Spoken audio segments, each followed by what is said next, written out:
here live, and I'm going to be talking about this idea of double realities. So, the first thing with double realities is that it comes from contrast, and I'm also going to be mentioning like series I want to watch. Um, so, what do I mean by double realities? Double realities basically means that there are two ways of looking at things. There's a superficial way, right? Like the way in which things appear to be. And then a second way or a second reality, which we can kind of think of it, not necessarily, this is not necessarily true, but we can think of it as being behind that first superficial reality. So this would be like a type of secret reality, and I want to have this example with something called the functional behavioral analysis, or FBA, which is also based on psychology from the ABC, which is looking at antecedents or basically background stuff, behavior, that's the B, and then the C would be the consequences. And it's very interesting because we can analyze all day long and talk about why you do what you do and what are the behaviors you do, but rarely do we talk about the consequences. What does this generate, right? What are you trying to achieve in the future in relation to that which you do, the behavior you do, right? What happens after it, and why do you keep repeating it, right? Which that is the behavioral analysis or the functional analysis, which that's another topic. But the interesting thing to take away from that is that you can basically have, we can call it an objective or a reason why you do what you do, right? Like I do this for money, or I do this for a better life. I do this for better health, etc., right? Like there's a reason why, or multiple reasons why you do what you do. But then what's interesting is that that's your intention, right? That's, we can even say that that's the surface of it. That's what you say you want, right? Explicitly, declaratively, we can say. But is that really what you actually want? Because we can look at this when the behavior gets done, right? Whenever you do something, there's what you said you wanted, right? The reasons you wanted to do what you say you wanted to do. And then there's actually what ends up happening, right? Which I kind of related or associated, even though it's not really correct, but with a more profound, deeper understanding of what your intentions might have even been, really, right? But this is more based on unconscious phenomena or unconscious considerations, right? So you say, I do it for the money, I work for the money. But then when you work, you actually socialize with people, you meet people, you talk to people, and you gossip with people, right? So it's like, okay, what if we were actually to give you the money, right? And then you wouldn't work, you would probably feel bad because, again, you're not actually doing it for the money, you're actually doing it to socialize, right? So there's like a second reason or a deeper reason, right? So again, the objective is to get money, and this doesn't necessarily eliminate, excuse me, the reason why you're doing what you're doing, right? It's not that you really don't want the money, you do, but it's just that there's a deeper consequence that's being met, a deeper, I call it psychological necessity that's being met, right? And it basically boils down to then being able to have like this almost like superpower or magical power where you're able to meet that need or satisfy that psychological need in other ways. So then you don't have to do it doing that which you have been doing up until that point, right? That's kind of the idea here. Um, so anyway, you're working with two realities, and that's an example of it. You're working with the reality which you say you want, right? The reasons why you want what you want, or the reasons why you like what you like, or the reasons why you are doing what you are doing. Because this doesn't only apply to problems; this can apply to anything, just for the fun of it. And then there's what actually happens, right? Which is actually what is in a way hidden to you, right? To a certain extent, you're kind of lying to yourself, it can be said. And when you actually find out, because sometimes it's tough, right? It's a very tough thing to do. I mean, most people I think would not accept it, or it makes you think, right? It's like interesting, but you don't really accept it, right? You don't really take it, and you're just kind of going to be like, yeah, I don't really care about that, right? So that can also happen. Um, so the thing here is that you have to be prepared to be able to withhold two realities, right? Now I see this a lot, and I've recently come back to all of these ideas, because this is actually where I left off a while back.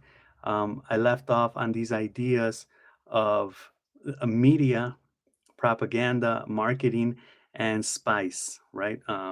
Intelligence agencies, intelligence services, listening to ex-CIA spies like Andrew Bustamante. So the marketing, I just recently came up with an idea based on that I want to share here. Um, Repetition is a vital characteristic of good marketing. See, and this is the part where I feel like a lot of people will fixate on things that don't really matter, such as the font type, are the colors right?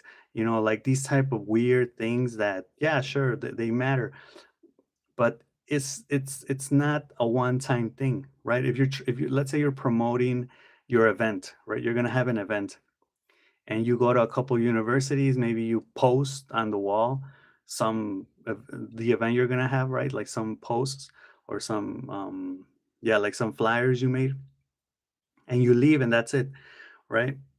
Nothing, like no one's gonna pay attention to that. So you know, think of commercials, think of annoying commercials, right? It's like you need to annoy people. It's almost to that point, right? It needs to be so repetitive, so constant, so deliberate, that people are going to get annoyed.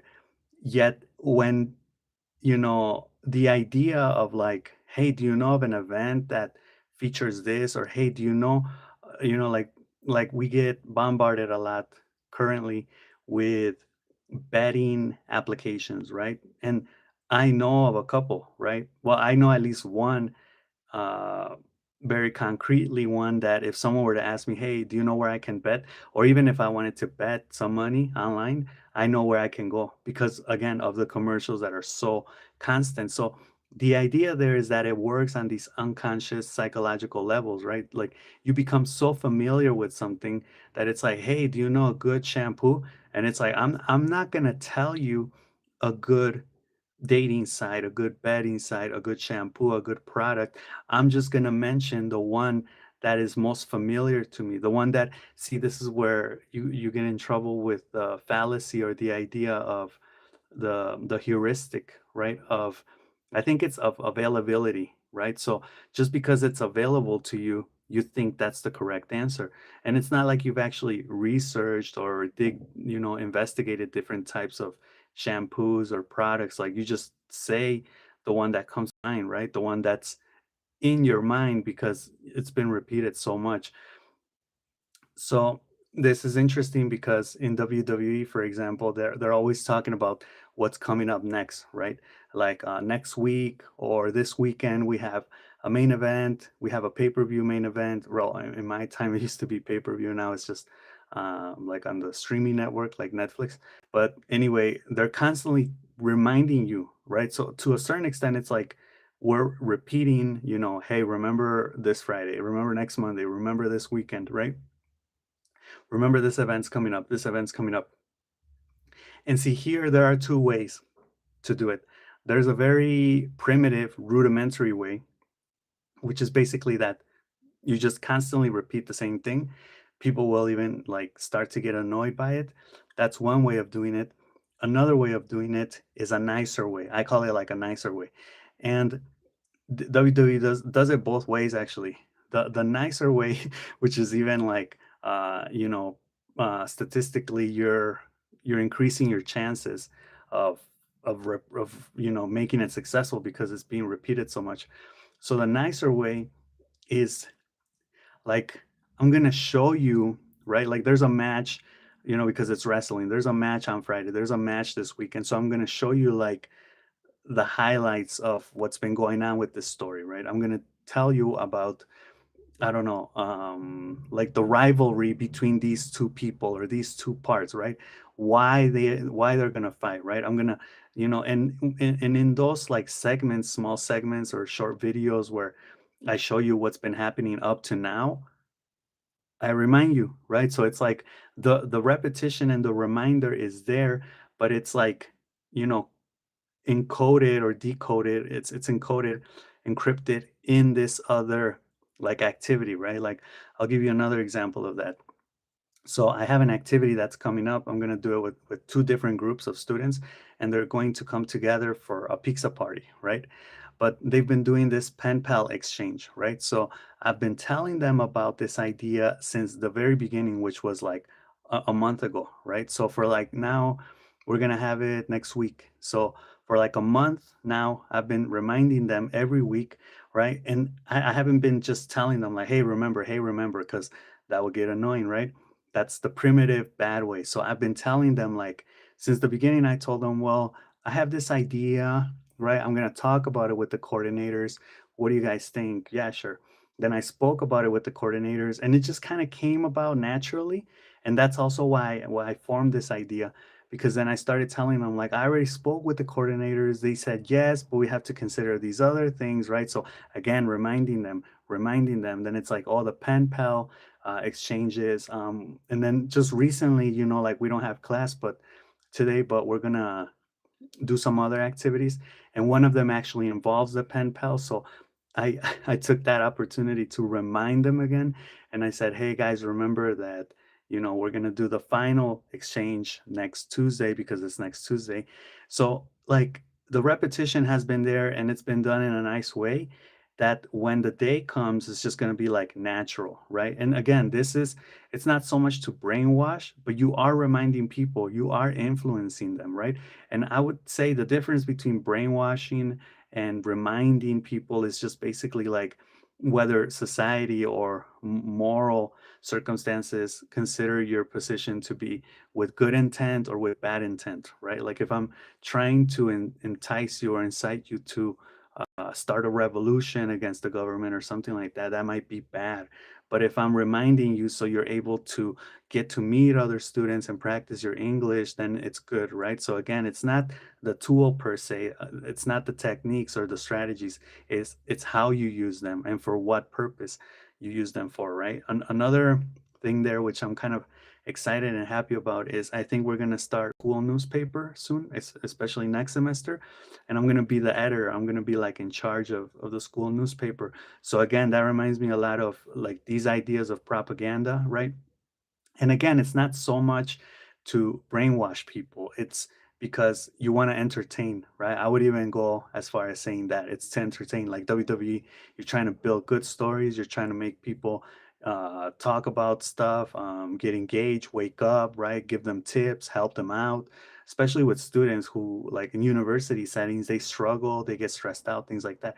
Give them tips, keep them guessing as to what's going to happen, right? Because you don't even know what's going to happen, right? Like you don't even know what you're going to work on next month. So you're even working with what you're working with what's on your mind, like specifically at that moment in time, right? If currently you're interested in propaganda, maybe you write an article for the news for the school newspaper on propaganda. If you're interested in spies, make a spy short article, right? So it's things like that, and especially when you have other people, different people who want to contribute either their passion, right? Like I'm thinking about comic strips and things like that, like make up a character who's always in these funny situations, right? For a newspaper again, or come with fresh ideas just like I would, right? Um, but that's what's going to make it interesting because again, if you follow the formula, well, I'm going on a tangent here, excuse me, but if you follow the formula, which is basically like, no, that's not the way, that's not the font, that's not correct, it has to be academic, it has to be super rigid, and you know, like people aren't gonna want that, right? Again, that's bad marketing. That's just like basically saying, again, that's like the posting, some flyer at some wall on some wall and just leaving, right? And not even creating a story, making people want to get interested. There was this teacher who, on these terms, we were talking about along these lines, saying like the importance of good marketing, and I agree with him. Interestingly enough, he said, well, you guys make these events and they're like, just uh sex talk conference or something like that, or infancy conference, by some guy or girl you don't even know.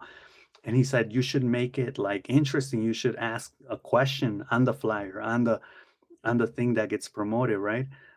Like on the sheet of paper or on the circular, I think it's called, that gets circulated around the school, around emails, right? Like, have you ever wondered why kids, I don't know, have you ever wondered why kids can't understand taxes? Right. And there's a moment in the conference where they're gonna touch that point. Have you ever asked yourself how, I don't know, have you ever wondered why sex is, I don't know, whatever, right? And then instead of just like sex talk conference, right, which is the boring bureaucratic way of doing things again. So that those are the things that I'm talking about, and why, coming back to this idea of double realities, why media, why spice?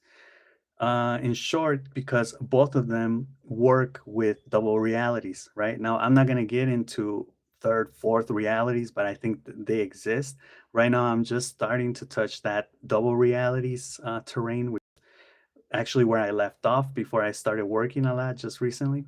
So that's why right now I'm on like summer vacation, and I've come back to these ideas. And the media thing, for example, I mean, just look at the news, right? Like, uh, think of a reporter.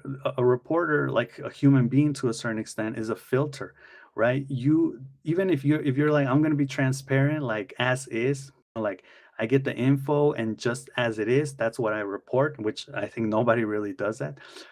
But if you do that, right? If you do your whole research and you just report as is without editing, you're still being selective, right? Which, I think is rare.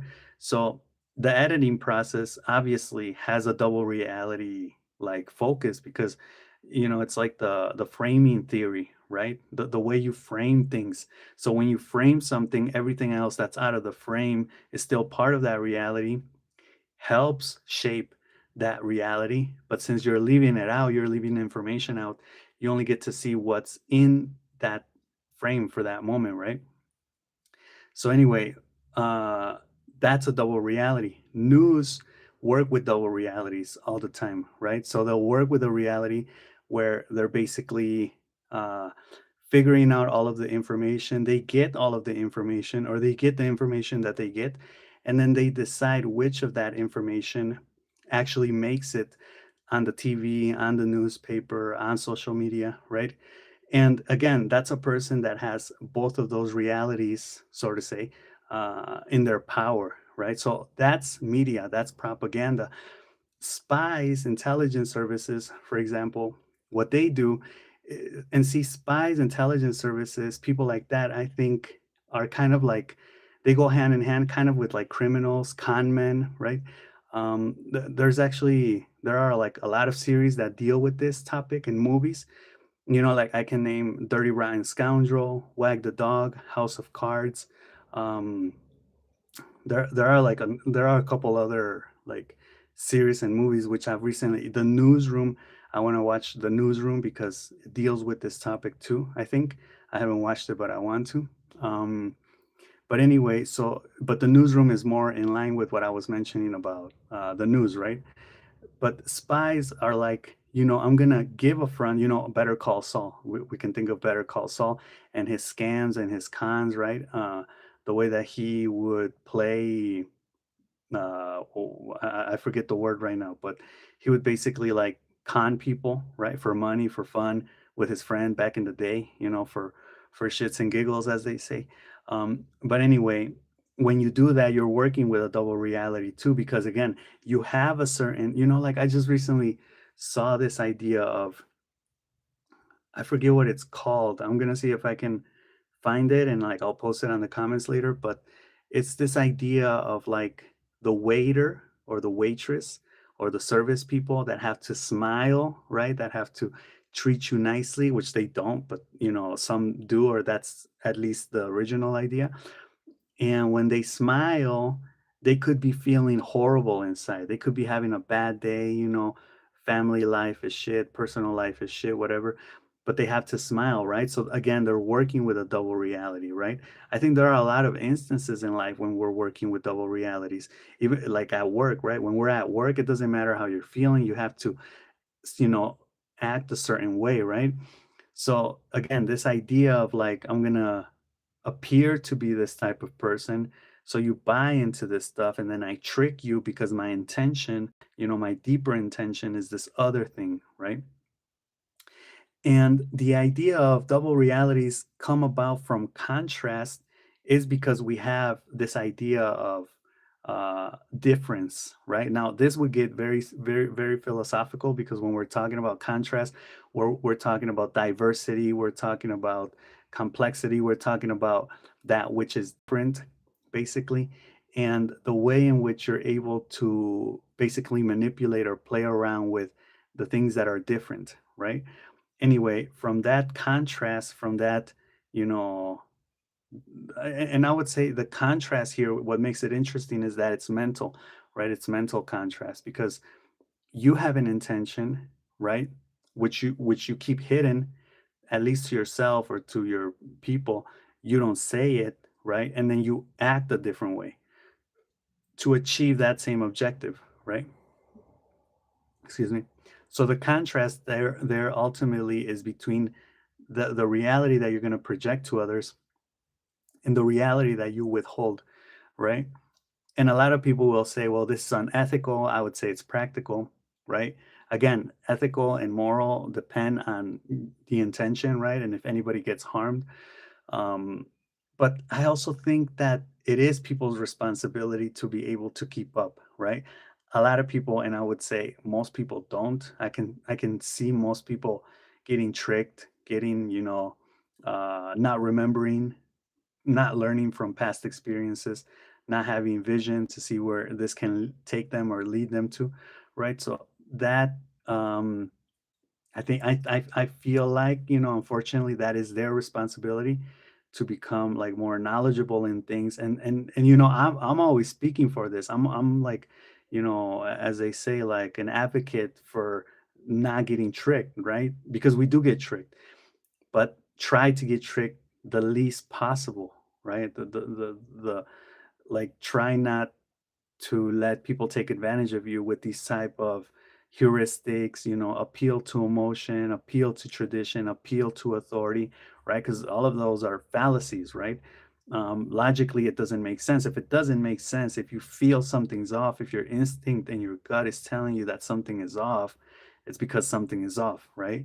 You just can't word it. You can't logically put it into words, but trust your gut, trust your instinct, trust your unconscious, right? Because that's the thing, that's the machine that's processing everything. So anyway, when you're, in society, you see people that will get tricked on by different things. Again, by this marketing technique of repetition, and I would say repetition is just the basic fundamental characteristic or trait or element of good marketing, of good propaganda, of good publicity, because there are other things, of course. But, just by doing that, you can be very persuasive, very influential over people, and people will believe you, right? People will think you're some type of god, you're perfect, again, it's very demanding. Until you make a mistake, they're going to stop listening to you or following you, right? But think about all the people that have persuaded others for, years, for all of human history, right? Since like Genghis Khan or whatever, Napoleon, up to Trump recently. It's like we don't learn, right? We don't learn. We still think that another human is better than us and that's why I like, um what's this guy called?